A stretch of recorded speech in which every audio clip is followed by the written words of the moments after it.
All right, everybody. Hope you guys are having an excellent day today. We're going to be focusing on vocabulary, and there will be an assignment and a little bit of housekeeping at the end of this video. But first, before we even jump into vocabulary, if you have not done yesterday's module, looked at it, watched the videos, done the assignments for Latin America, go back and do that, okay? If you have already done that, then you're in the right spot. Let's just get started with vocabulary.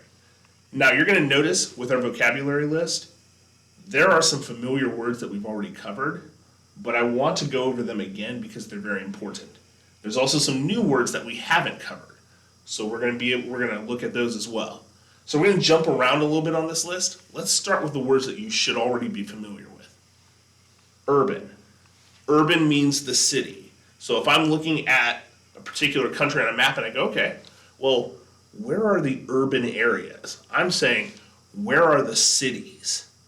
And if you think about urban areas tend to have a lot more pollution. Urban areas also tend to have a larger population. More people will be in urban areas and they'll be closer to each other. Rural. Rural is the countryside. So if you think about rural areas, the countryside, it's more spread out. There's less people and also less pollution too. So urban is city, rural is the countryside. Agriculture. You guys should know this. Agriculture is farming, and farming is made up of two things. What are those two things? Raising crops and growing livestock. Okay? So agriculture is farming. Farming is made up of two things: growing crops, raising livestock. Arable. Arable is land that you can actually grow crops on. Okay? So if I go out to the desert, I look and go, wow, that is not arable land. What am I saying? Okay, well, that is not land that I can grow crops on.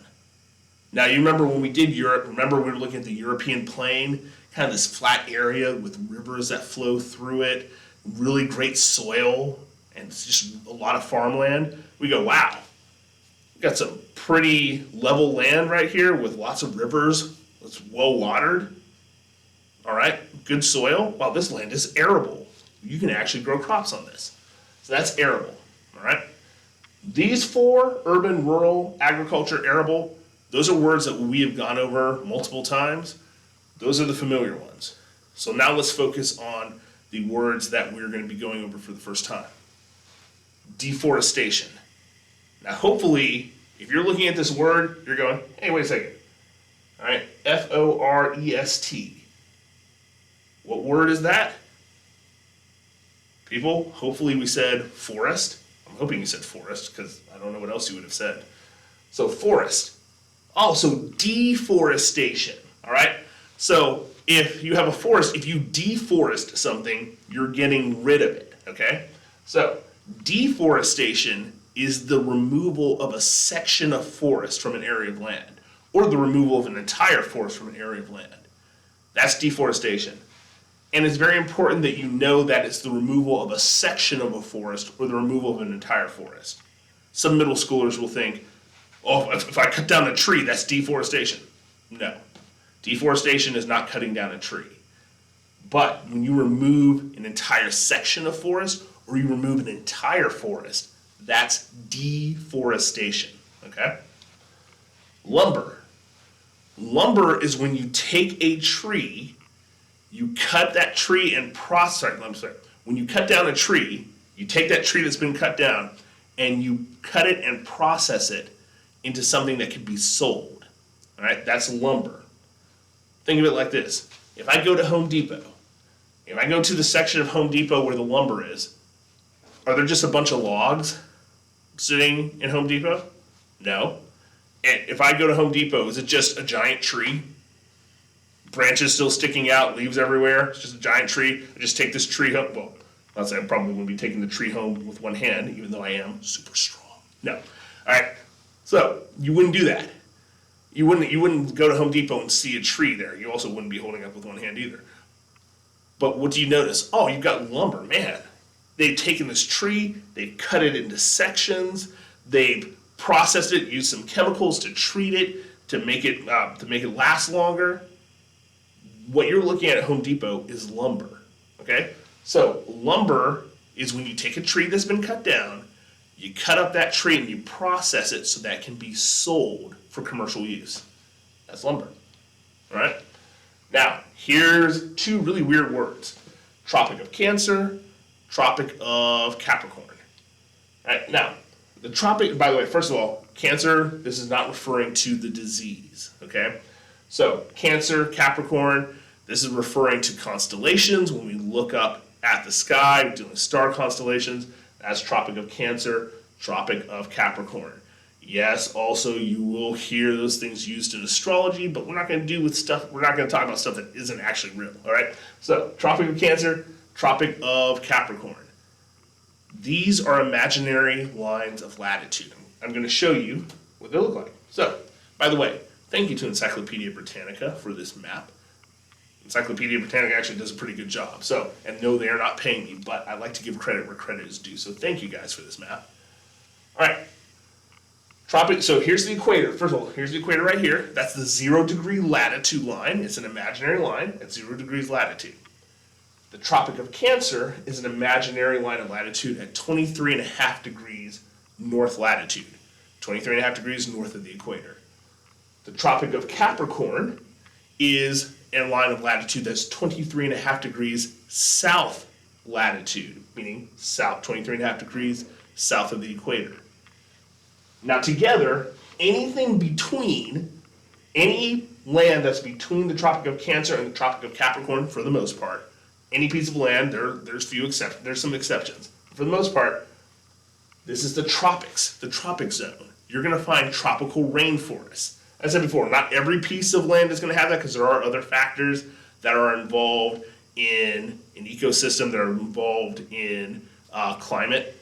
But if you have, for the most part, if you have land between these two areas, it's called the tropics. It's going to be a tropical zone. You're going to find your rainforests, all of your tropical rainforests are between these two lines of latitude. So the Amazon rainforest is here. The Congo rainforest of Central Africa is here. All the rainforests that you think about in southern India and Southeast Asia and Indonesia is going to be in this area. Okay? So this is the tropics. Even some of the tropical islands out in this area in the Pacific, you're in the tropics. You're in the tropical zone. All right? That's the zone between the Tropic of Cancer, 23.5 degrees north latitude, and the Tropic of Capricorn, 23.5 degrees south latitude. You will need to know Tropic of Cancer is north of the equator, Tropic of Capricorn is south of the equator. You will need to know which one is what and not mix them up. Good way to remember this is they go in alphabetical order. So, Cancer, think about C-A-N.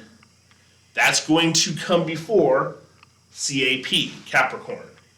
So, Cancer should be on the top. If you were looking at a list, it was going from top to bottom. Cancer would be first, followed by Capricorn. You can also think of it like a pyramid. Think about a pyramid. Pyramid is small on the top, and then gets longer as you get to the bottom. Well, Cancer is 6 letters, Capricorn is 9 letters. Right? So the smaller length at the top, longer length on the bottom. So it's two good ways to remember those. All right, so those are your words. Now, couple things I told you at the beginning, there's going to be some housekeeping things. Here's what I need you to remember. Your parents have probably received an email by now. I will also send an email to you guys on Friday just to confirm and help you guys to remember this, okay? You know how the first 2 quarters of the year, we had social studies and language arts on Wednesday, Thursday, and you had math and science on Monday, Tuesday. Well, the county is changing things up a bit. So, math and science is going to be on Monday and Wednesday. Language arts and my class, social studies, will be on Tuesday and Thursday. So no longer will my class be Wednesday, Thursday. Now my class will be, going forward, my class will be Tuesday, Thursday. So what does that mean for you?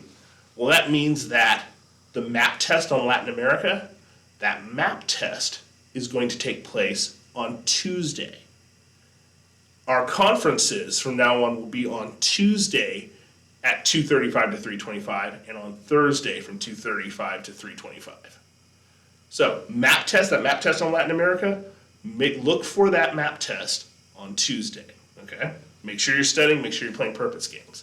Here's the other thing that you need to know. What's your assignment for today? Well, your assignment is simple. We're doing relative location. You remember relative location is everything that is around a certain country that helps us to be able to locate that country without using specifics like longitude and latitude. So you have 5 countries that I need you to tell me the relative location for. So those 5 countries are going to be Guatemala, Honduras, Costa Rica, Dominican Republic, and Cuba. So 5 countries: Guatemala, Honduras, Costa Rica, Dominican Republic, and Cuba. And here's what you need to do. For each country, you need to tell me 4 things that border that country, and please put it in a sentence, okay? And please capitalize, you're supposed to capitalize countries. Now, here's what you can use for borders. You can use other countries, or you can use bodies of water. You cannot use cities, because cities are always inside the country. That doesn't help me to know what's around the country, okay? So, when you're doing Guatemala, what's the relative location of Guatemala? Your sentence should read, Guatemala is bordered by, please make sure you can spell bordered correctly. If you don't know how to, look it up. Guatemala is bordered by this country, this country, this country, this country, and this physical feature. You need to find out. I'm not going to give you the answer, so that's why I'm just saying this country, this physical feature. You need to look that up, but you need to be able to write that out. You need to have 4 borders. Now, if you have, let's say, an island and it doesn't have 4 countries / physical features, meaning water features, bodies of water that border it, then just do the number that actually borders it. So if you're doing a country and let's say that country only has 1 country and 2 bodies of water that border it, then just use those 3 borders, okay? So remember, those are your 5 countries. Give me the relative location. Please type it out in sentence form. Make sure it's spelled correctly. And if you have any questions, I am on conference today, 2:35 to 3:25. And going forward, I'll leave some other stuff that I will tell you about in the email. But going forward, remember, social studies, classes, modules, lessons, conferences, all that stuff is going to be on Tuesday and Thursday. All right, guys, take care.